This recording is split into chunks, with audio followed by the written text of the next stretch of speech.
मरकजी नायब अमीर किबला पीर सैयद ज़हीर हसन बुखारी,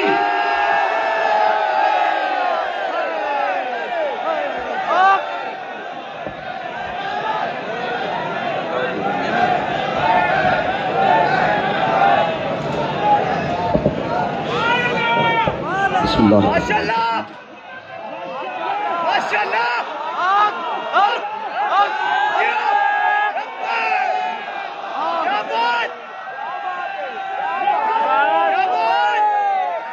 कश्मीर की बेटियां, माएँ और बहनें अब भी किसी मोहम्मद बिन कासिम के इंतज़ार में हैं, किसी महमूद गज़नवी के इंतज़ार में हैं।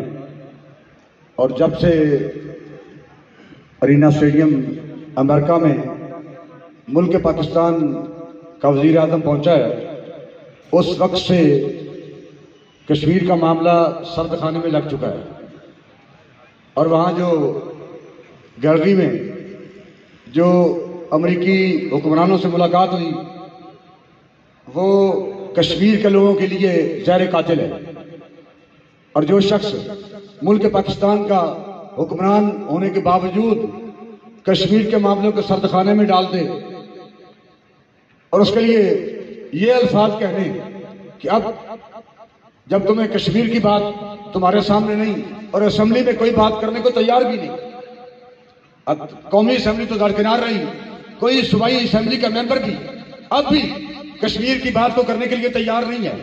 और आज का ये जम्मे गफीर और शादी के अय्याम में अमीर मोहतरम की क़यादत ये बात हकीकत में साबित कर रही है कि हम आज भी कश्मीर वालों के साथ हैं और कल भी कश्मीर वालों के साथ होंगे।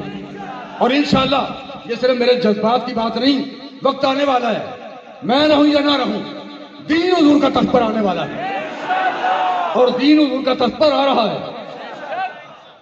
और मैंने ये बात कई बार कही है, यह बात हकीकत है, मैं जज्बात की राह में बहकर बात नहीं कर रहा। अफगानिस्तान पर हुजूर के दीन का परचम लहरा चुका है, पाकिस्तान पर इस्लाम का झंडा लहराने वाला है और इंशाअल्लाह मोदी नहीं पूरे आलमी कुफर की धोती खुलने वाली है और हुजूर का दीन तक पर आने वाला है। कश्मीर भी आजाद होगा और बर्मा भी आजाद होगा। और इंशाअल्लाह ये बात हकीकत है कि तहरीक लब्बैक अपने कायद की क़यादत में बैतुल मुक़द्दस में जुमा अदा करेगी।